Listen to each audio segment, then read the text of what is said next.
Hey YouTube, Onyx ATX here. Fucking fuck, I messed that up. We'll leave it in. Hey YouTube, Onyx ATX here. Got a little follow-up on the Sig Sauer 1911 Scorpion carry with some magazine information that I hinted on in there. So, we will take the trusty Maxpedition bag and see what's inside. So, Sig Sauer 1911 Glock 26. Magazine issues. They said this would work.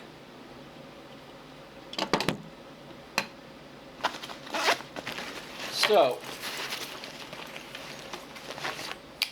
Sig Sauer Scorpion 1911 carry size.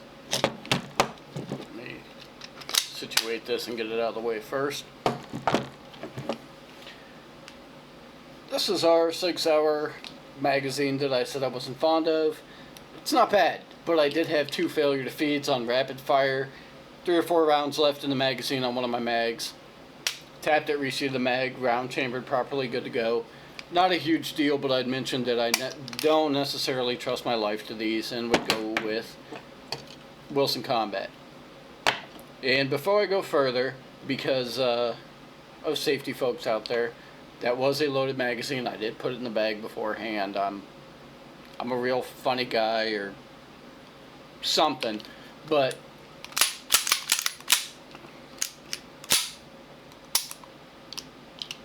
it's clear.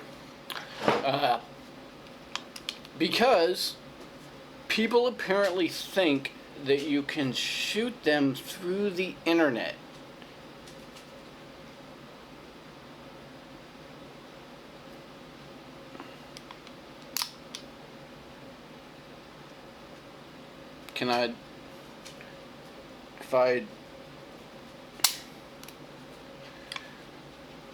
You can't shoot people through the internet.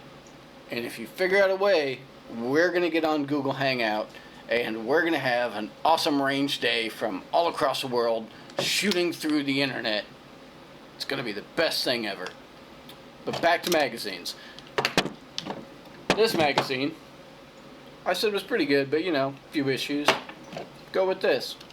Well, say you have a 47 DOX or similar model of Wilson Combat magazine.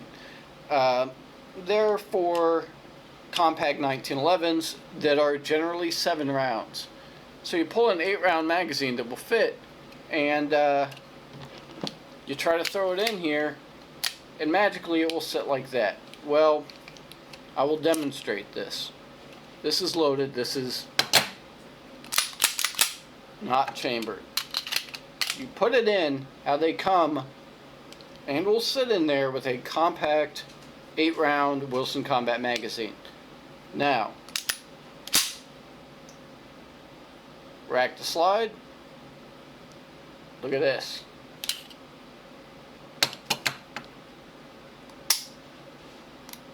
Surprise, it didn't chamber around. Why? Because this magazine is not in there. And why that happens when you pick up a compact 8-round Wilson Combat magazine, they are not made for this firearm. And this is the video for if you can't find a full-size one, which you should, or you don't want to buy separate base plates, or you, like me, have this around and it's completely useless, you can fix that.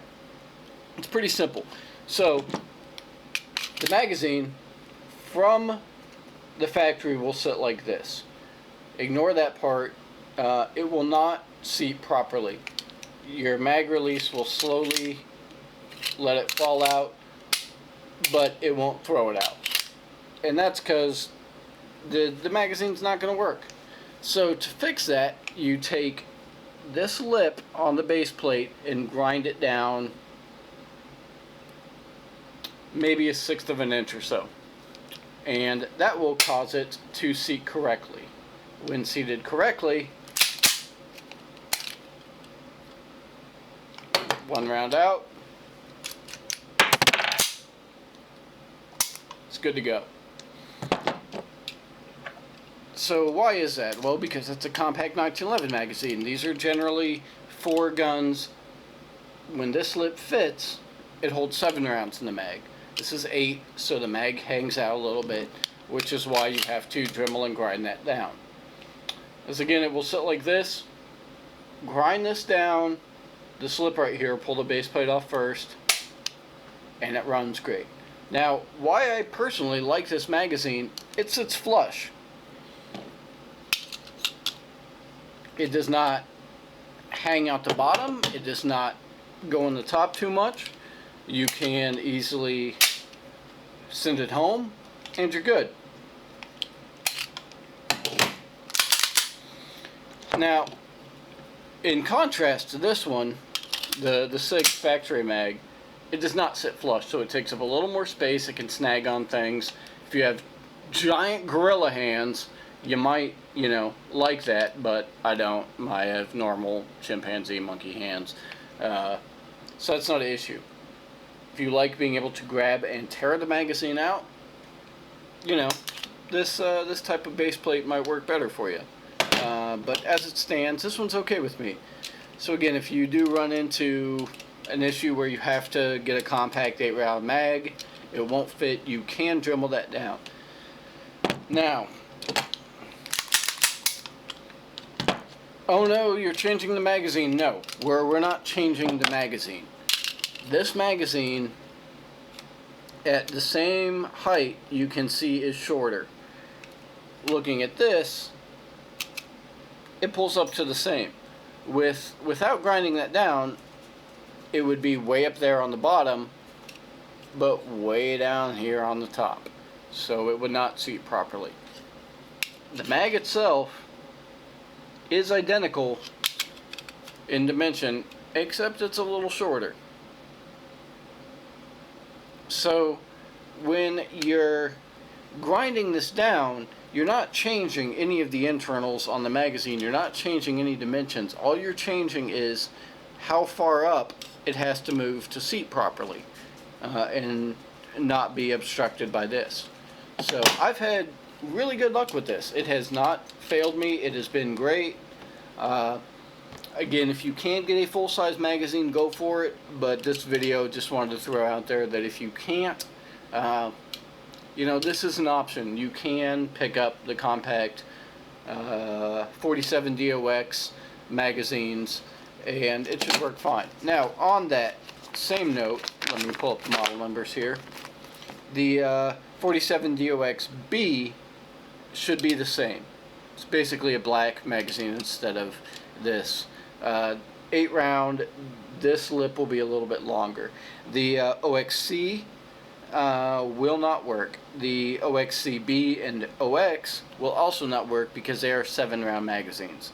So on those, the foot on this base plate right here is shorter, but when you put one of those in, it would treat it as if it was this and not chamber rounds. So don't go with those.